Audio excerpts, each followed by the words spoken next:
Renungan Harian Katolik, Rabu, 31 Juli 2024. Harta terpendam dan mutiara indah. Hal kerajaan surga itu seumpama harta yang terpendam di ladang yang ditemukan orang, lalu dipendamkannya lagi. Oleh sebab sukacitanya pergilah, ia menjual seluruh miliknya lalu membeli ladang itu. Matius bab 13 ayat 44. Saudara-saudara, demi sesuatu yang dianggapnya paling berharga, setiap orang biasanya berusaha mendapatkannya. Berbagai upaya akan ditempuh, sekalipun dia harus mengorbankan apa yang dimilikinya. Demikian juga, setelah sesuatu yang paling berharga itu diperolehnya, dengan sekuat tenaga dan kemampuan dia akan berusaha untuk menjaganya supaya tidak rusak ataupun hilang. Bacaan Injil hari ini mengisahkan suatu pasangan perumpamaan, yaitu harta terpendam dan mutiara yang indah. Ada persamaan dalam kedua perumpamaan tersebut, menyangkut nilai bendanya, menyangkut reaksi atau sikap orang yang menemukan benda berharga itu. Ia menjual seluruh miliknya untuk membeli benda berharga itu.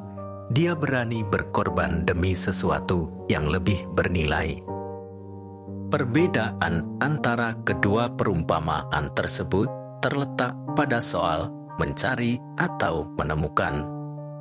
Pada perumpamaan harta terpendam, orang itu menemukan secara tidak sengaja, sedangkan pada perumpamaan mutiara yang indah, orang mencari lalu menemukan. Intinya dua perumpamaan ini merupakan satu pasang karena menemukan nilai kerajaan Allah. Melalui perumpamaan dalam perikop Injil hari ini, Yesus mengingatkan kita bahwa hal penting yang perlu dicari dan didapatkan adalah kerajaan surga. Kerajaan surga atau keselamatan harus diletakkan di atas segala-galanya. Dengan kata lain, segala yang kita miliki harap menjadi sarana untuk mengantar kita menuju keselamatan. Kalau harus mengorbankan atau menjual apa yang kita miliki demi kerajaan surga, kita lakukan ini dengan rela dan penuh sukacita.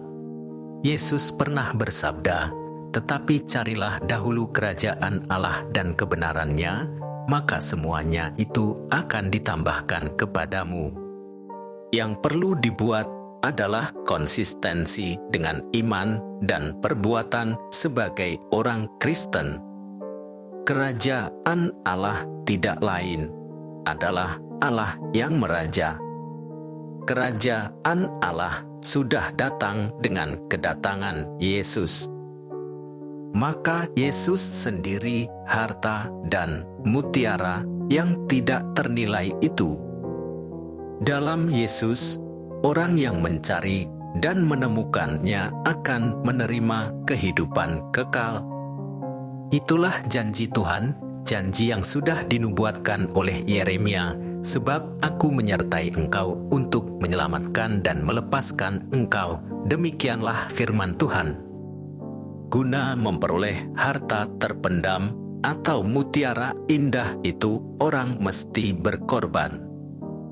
Dia harus menjual segala harta miliknya supaya dapat membeli harta terpendam atau mutiara yang indah itu.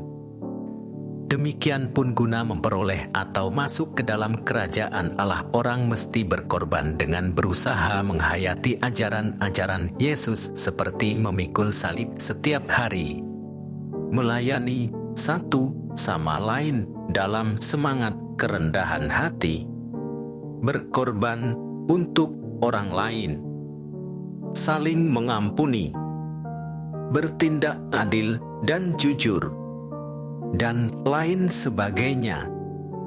Semua itu merupakan harga yang harus dibayar supaya orang-orang dapat memiliki kerajaan Allah. Hari ini kita memperingati seorang tokoh gereja, Santo Ignatius dari Loyola. Orang kudus ini adalah pendiri Ordo Jesuit. Dari Santo Ignatius Loyola inilah begitu banyak orang terbantu dan tertolong hidupnya melalui latihan rohani yang disusunnya. Latihan rohani mengajak orang untuk melakukan pembedaan atau penegasan roh sehingga dapat menemukan kehendak Allah. Acara pokok penegasan roh tentulah menempatkan kita dalam suasana doa agar Roh Kudus sendiri memimpin kita. Salah satu tempat doa yang paling indah adalah berdoa di hadapan Yesus yang hadir dalam sakramen Maha Kudus. Berdoa dan berbicara di hadapan Tuhan dalam sakramen Maha Kudus adalah sikap dan posisi paling indah seperti diajarkan Santo Ignatius dari Loyola. Marilah secara teratur kita suka berdoa dan berbicara di hadapan Tuhan dalam sakramen Maha Kudus. Allah sumber keselamatan yang sejati, bantulah kami selalu untuk setia dan teguh berupaya menggapai keselamatan yang telah Kau janjikan kepada kami. Demikian renungan hari ini. Selamat beraktivitas. Semoga semuanya lancar, sukses, serta selamat. Tuhan memberkati.